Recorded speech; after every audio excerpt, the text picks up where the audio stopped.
Israel സംഘർഷത്തിന്റെ പശ്ചാത്തലത്തിൽ പശ്ചിമേഷ്യൻ രാഷ്ട്രീയം വീണ്ടും കലുഷിതമാവുകയാണ്.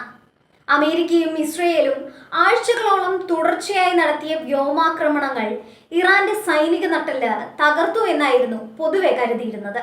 എന്നാൽ ഇതിനെയെല്ലാം തിരുത്തിക്കുറിക്കുന്ന പുതിയ അമേരിക്കൻ രഹസ്യാന്വേഷണ റിപ്പോർട്ടുകൾ ഇപ്പോൾ പുറത്തു വന്നിരിക്കുന്നു. ഇറാന്റെ മിസൈൽ പ്രഹരശേഷിയെക്കുറിച്ചുള്ള ഞെട്ടിപ്പിക്കുന്ന വിവരങ്ങളാണ് ഈ റിപ്പോർട്ടിലുള്ളത്.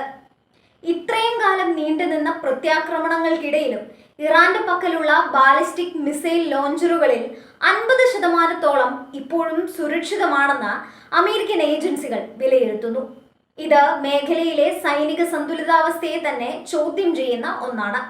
ലഭ്യമായ വിവരങ്ങൾ പ്രകാരം ഇറാന്റെ പക്കൽ ആയിരക്കണക്കിന് ചാവേർ ഡ്രോണുകൾ ഇനിയും വിന്യസിക്കപ്പെടാതെ ബാക്കിയുണ്ട്. യുദ്ധത്തിന്റെ ആദ്യഘട്ടങ്ങളിൽ തന്നെ ഇവയെല്ലാം നശിപ്പിക്കപ്പെട്ടു എന്ന പ്രചാരണങ്ങൾ തെറ്റാണെന്ന് ഈ റിപ്പോർട്ട് വ്യക്തമാക്കുന്നു. സങ്കീർണമായ ഭൂഗർഭ തുരങ്കങ്ങളിലും മലനിരകൾക്കിടയിലുമുള്ള രഹസ്യ താവളങ്ങളിലും ഇവ ഭദ്രമാണെന്നാണ് കരുതപ്പെടുന്നത്. ഈ ഡ്രോണുകളും മിസൈലുകളും ഉപയോഗിച്ച് മേഖലയിലുടനീളം വൻ നാശനഷ്ടങ്ങൾ വരുത്താൻ ഇറാന് ഇപ്പോഴും സാധിക്കും. കേവലം ഒരു പ്രതിരോധ നിര എന്നതിലുപരി ശത്രു രാജ്യങ്ങളുടെ തന്ത്രപ്രധാനമായ കേന്ദ്രങ്ങളെ നിമിഷങ്ങൾക്കുള്ളിൽ തകർക്കാൻ ശേഷിയുള്ള ആയുധശേഖരം അവർ കരുതി വെച്ചിട്ടുണ്ട്. ഇത് സംഘർഷം കൂടുതൽ വഷളാക്കാനുള്ള സാധ്യത വർദ്ധിപ്പിക്കുന്നു. അമേരിക്കൻ രഹസ്യാന്വേഷണ ഏജൻസികൾ ചൂണ്ടിക്കാണിക്കുന്ന മറ്റൊരു പ്രധാന കാര്യം ഇറാന്റെ തീരദേശ പ്രതിരോധമാണ്. കടൽ മാർഗമുള്ള ആക്രമണങ്ങളെ ചെറുക്കാൻ ഇറാൻ സജ്ജമാക്കിയിട്ടുള്ള ക്രൂയിസ് മിസൈലുകൾക്ക് വലിയ തോതിലുള്ള നാശനഷ്ടങ്ങൾ സംഭവിച്ചിട്ടില്ല. നിലവിലെ വ്യോമാക്രമണങ്ങൾ ഇറാന്റെ ഈ പ്രതിരോധ നിരയെ സ്പർശിച്ചിട്ടു പോലുമില്ല എന്നത് സൈനിക തലത്തിൽ വലിയ ചർച്ചകൾക്ക് വഴിവെക്കുന്നുണ്ട്. അമേരിക്കയുടെ നേതൃത്വത്തിൽ നടന്ന വ്യോമാക്രമണ ക്യാമ്പയിനിൽ ഉണ്ടായേക്കാവുന്ന വലിയ പോരായ്മകളിലേക്കാണ് ഇത് വിരൽ ചൂണ്ടുന്നത്. ഇറാന്റെ എല്ലാ സൈനിക കേന്ദ്രങ്ങളും തകർത്തു എന്ന് അവകാശപ്പെടുമ്പോഴും അവരുടെ പകുതിയിലധികം മിസൈൽ ശേഖരവും സുരക്ഷിതമായിരിക്കുന്നത് എങ്ങനെയെന്ന ചോദ്യം പ്രസക്തമാണ്. ശത്രുവിന്റെ കണ്ണുവെട്ടിക്കാൻ ഇറാൻ സ്വീകരിച്ച തന്ത്രപരമായ നീക്കങ്ങൾ വിജയിച്ചുവെന്ന് വേണം കരുതാൻ. ഈ റിപ്പോർട്ട് ഏറ്റവും കൂടുതൽ വെല്ലുവിളിക്കുന്നത് അമേരിക്കൻ പ്രസിഡന്റ് ഡൊണാൾഡ് ട്രംപിന്റെ വാദങ്ങളെയാണ്. ഇറാന്റെ സൈനിക ശേഷി പൂർണ്ണമായും തകർക്കപ്പെട്ടുവെന്നും അവർക്കിനി എഴുന്നേൽക്കാൻ സാധിക്കില്ലെന്നുമായിരുന്നു ട്രംപ് നിരന്തരം പറഞ്ഞിരുന്നത്. എന്നാൽ ട്രംപിന്റെ തന്നെ ഭരണകൂടത്തിന് കീഴിലുള്ള ഏജൻസികൾ ഇപ്പോൾ നൽകുന്ന ചിത്രം തികച്ചും വ്യത്യസ്തമാണ്. രാഷ്ട്രീയമായ അവകാശവാദങ്ങളും സൈനികമായ യാഥാർത്ഥ്യങ്ങളും തമ്മിലുള്ള വലിയ വ്യത്യാസമാണ് ഇവിടെ പ്രകടമാകുന്നത്. ട്രംപിന്റെ യുദ്ധവാദങ്ങളെ അദ്ദേഹത്തിന്റെ തന്നെ രഹസ്യാന്വേഷണ വിഭാഗം തിരുത്തുമ്പോൾ അത് അമേരിക്കയുടെ ആഭ്യന്തര രാഷ്ട്രീയത്തിലും വിദേശ നയത്തിലും വലിയ ചലനങ്ങൾ ഉണ്ടാക്കും. ഇറാന്റെ കാര്യത്തിൽ പ്രായോഗികമായ ഒരു സമീപനമാണോ അതോ ശക്തമായ സൈനിക നീക്കമാണോ വേണ്ടതെന്ന തർക്കം ഇതോടെ വീണ്ടും മുറുകും. പശ്ചിമേഷ്യയിലെ അമേരിക്കൻ സഖ്യകക്ഷികളെ സംബന്ധിച്ചിടത്തോളം ഈ വാർത്ത അത്ര ശുഭകരമല്ല. ഇറാന്റെ പക്കൽ ഇനിയും പ്രഹരശേഷി ബാക്കിയുണ്ടെന്നത് ഇസ്രയേൽ അടക്കമുള്ള രാജ്യങ്ങളുടെ സുരക്ഷാ ആശങ്കകൾ വർദ്ധിപ്പിക്കുന്നതാണ്. പ്രതിരോധ സംവിധാനങ്ങളെ മറികടക്കാൻ ശേഷിയുള്ള മിസൈലുകൾ ഇറാന്റെ പക്കൽ ഉണ്ടെന്ന തിരിച്ചറിവ് മേഖലയിൽ പുതിയൊരു സൈനിക നീക്കത്തിന് പ്രേരിപ്പിച്ചേക്കാം. ഇറാൻ തങ്ങളുടെ ആയുധങ്ങൾ മനഃപൂർവ്വം പിടിച്ചു നിർത്തുകയാണോ എന്ന സംശയവും ഉയരുന്നുണ്ട്. ഒരു പൂർണ്ണ രൂപത്തിലുള്ള യുദ്ധമുണ്ടായാൽ മാത്രം പുറത്തെടുക്കാൻ വേണ്ടിയുള്ള മുൻകരുതലാകാം ഇത്. ഇറാന്റെ ഈ കരുതിവെക്കൽ തന്ത്രം ശത്രുക്കളെ ആശയക്കുഴപ്പത്തിലാക്കുവാനും അതുവഴി ആക്രമണങ്ങളുടെ തീവ്രത കുറയ്ക്കാനും സഹായിക്കുന്നുണ്ട്. തീരദേശ മിസൈലുകളെ ലക്ഷ്യം വെക്കുന്നതിലുണ്ടായ പരാജയം അമേരിക്കൻ നാവികസേനയ്ക്കും വെല്ലുവിളിയാണ്. പേർഷ്യൻ ഗൾഫിലും ഹോർമൂസ് കടലിടുക്കിലും ഇറാൻ സ്ഥാപിച്ചിട്ടുള്ള ഈ മിസൈലുകൾ ആഗോള എണ്ണ വിപണിയെയും കപ്പൽ ഗതാഗതത്തെയും ഒരുപോലെ ഭീഷണിപ്പെടുത്തുന്നവയാണ്.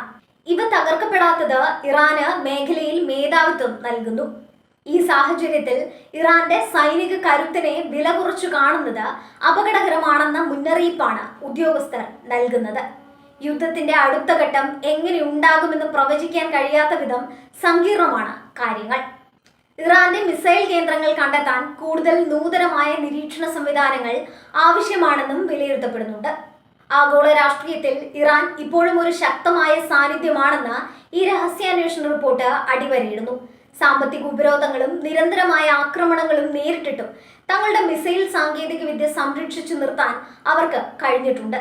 ഇത് ഇറാന്റെ സൈനിക ഗവേഷണ വിഭാഗത്തിന്റെ മികവായും കാണാവുന്നതാണ്. സമാധാന ചർച്ചകൾക്കുള്ള സാധ്യതകൾ മങ്ങിക്കൊണ്ടിരിക്കെ ഇത്തരമൊരു വെളിപ്പെടുത്തൽ മേഖലയെ കൂടുതൽ യുദ്ധസമാനമായ അവസ്ഥയിലേക്ക് നയിച്ചേക്കാം. ട്രംപിന്റെ വാദങ്ങൾ പൊള്ളയാണെന്ന് തെളിയുന്നത് അദ്ദേഹത്തിന്റെ അനുയായികൾക്കിടയിലും ചർച്ചയാകും. രഹസ്യാന്വേഷണ ഏജൻസികൾ നൽകുന്ന കൃത്യമായ വിവരങ്ങൾക്കനുസരിച്ച് മാത്രമേ ഇനി മുന്നോട്ടുള്ള നീക്കങ്ങൾ ആസൂത്രണം ചെയ്യാൻ കഴിയൂ. ഇറാന്റെ മിസൈൽ ശേഖരം മാത്രമല്ല, അവരുടെ ഡ്രോൺ സാങ്കേതികവിദ്യയും റഷ്യയുമായുള്ള സഹകരണവും ലോകം ഉറ്റുനോക്കുന്ന കാര്യമാണ്. പുതിയ വിവരങ്ങൾ അനുസരിച്ച് ആധുനിക യുദ്ധതന്ത്രങ്ങളിൽ ഇറാൻ ബഹുദൂരം മുന്നിലെത്തിയിരിക്കുന്നു. ശത്രുവിന്റെ മിസൈൽ പ്രതിരോധ സംവിധാനങ്ങളെ കബളിപ്പിക്കാൻ കഴിയുന്ന വിധത്തിലുള്ള മാറ്റങ്ങൾ അവർ വരുത്തിയിട്ടുണ്ടാകാം. ഭാവിയിൽ ഒരു വലിയ പോരാട്ടം ഉണ്ടാകുകയാണെങ്കിൽ ഇറാൻ തങ്ങളുടെ ഈ റിസർവ് ആയുധങ്ങൾ പുറത്തെടുക്കുമെന്ന് ഉറപ്പാണ്. അത് ഇസ്രായേലിന്റെ അയൺ ഡോം പോലുള്ള സംവിധാനങ്ങളെ എത്രത്തോളം പ്രതിരോധിക്കുമെന്ന് കണ്ടറിയണം.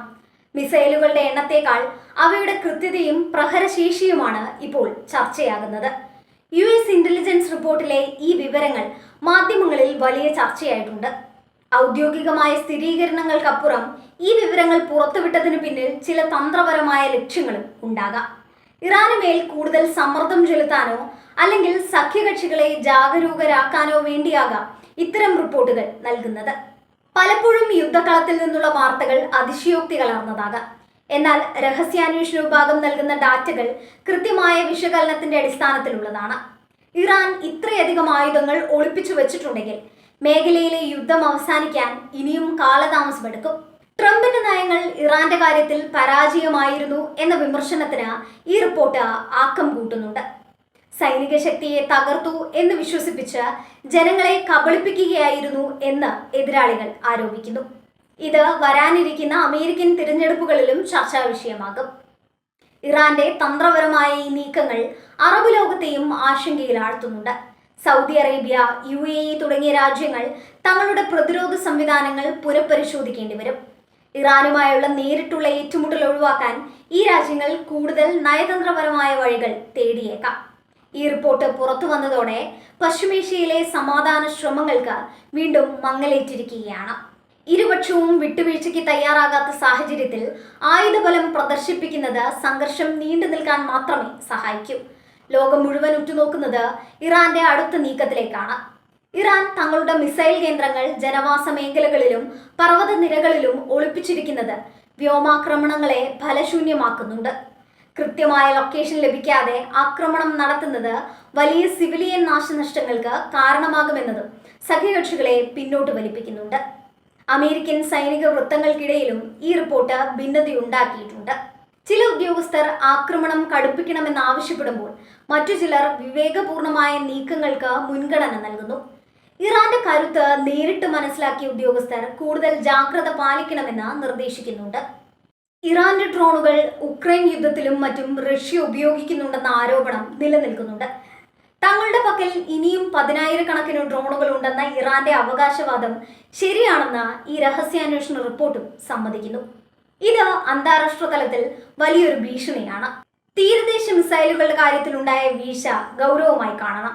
കടൽ കടന്നുള്ള ആക്രമണങ്ങളെ പ്രതിരോധിക്കാൻ ഈ മിസൈലുകൾക്ക് കഴിയും.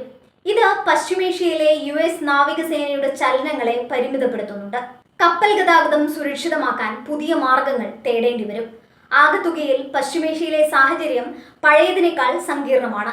ഇറാൻ തകർന്നടിഞ്ഞുവെന്ന തോന്നൽ വെറും ഭ്രമമാണെന്ന് പുതിയ കണക്കുകൾ കാണിച്ചു തരുന്നു. യുദ്ധം അവസാനിച്ചുവെന്ന് കരുതിയിടത്തു നിന്ന് അത് പുതിയ രൂപത്തിൽ തുടങ്ങാനുള്ള സാധ്യതയാണ് തെളിയുന്നത്. ഡൊണാൾഡ് ട്രംപിന്റെ വിദേശ നയങ്ങളിലെ പാളിച്ചകൾ ഇതോടെ കൂടുതൽ വ്യക്തമാവുകയാണ്. ശക്തി ഉപയോഗിച്ച് ഇറാനെ ഒതുക്കാൻ കഴിയില്ലെന്ന പാഠമാണ് പുതിയ റിപ്പോർട്ടുകൾ നൽകുന്നത്. നയതന്ത്രപരമായ നീക്കങ്ങൾക്ക് മാത്രമേ മേഖലയിൽ ശാശ്വതമായ സമാധാനം കൊണ്ടുവരാനാകൂ എന്ന് വിദഗ്ധർ അഭിപ്രായപ്പെടുന്നുണ്ട്. ഇറാൻ തങ്ങളുടെ സൈനിക വിഭവങ്ങൾ എങ്ങനെ സംരക്ഷിച്ചു എന്നത് സൈനിക പഠനങ്ങളിൽ വലിയ വിഷയമാകും. അത്യാധുനിക മിസൈൽ ഡിഫൻസ് സിസ്റ്റങ്ങളെ പോലും വെല്ലുവിളിച്ചുകൊണ്ട് തങ്ങളുടെ മിസൈൽ ശേഖരം നിലനിർത്താൻ അവർക്ക് കഴിഞ്ഞു. ഇത് ലോകത്തെ ഞെട്ടിച്ച ഒരു വിവരമാണ്. ഈ റിപ്പോർട്ടിന്റെ വെളിച്ചത്തിൽ അമേരിക്കയും ഇസ്രായേലും തങ്ങളുടെ യുദ്ധതന്ത്രങ്ങൾ മാറ്റാൻ നിർബന്ധിതരാകും. ഇറാന്റെ റിസർവ് ആയുധങ്ങളെ ലക്ഷ്യം വെച്ചുള്ള പുതിയ നീക്കങ്ങൾ ഉണ്ടായേക്കാം. എങ്കിലും അത് എത്രത്തോളം വിജയിക്കും എന്നത് കണ്ടറിയണം. മിഡിൽ ഈസ്റ്റ് വീണ്ടും ഒരു വലിയ സ്ഫോടനത്തിന്റെ വക്കിലാണ്. ഇറാന്റെ കയ്യിലുള്ള ഓരോ മിസൈലും ഓരോ ഡ്രോണും മേഖലയിലെ സമാധാനത്തിന് ഭീഷണിയായി നിൽക്കുന്നു. രാഷ്ട്രീയമായ തർക്കങ്ങൾക്കപ്പുറം യഥാർത്ഥ സൈനിക സ്ഥിതി വിവര കണക്കുകൾ പരിഗണിച്ചുകൊണ്ട് മാത്രമേ ഇനി സമാധാന ചർച്ചകൾ മുന്നോട്ട് കൊണ്ടുപോകാനാകൂ.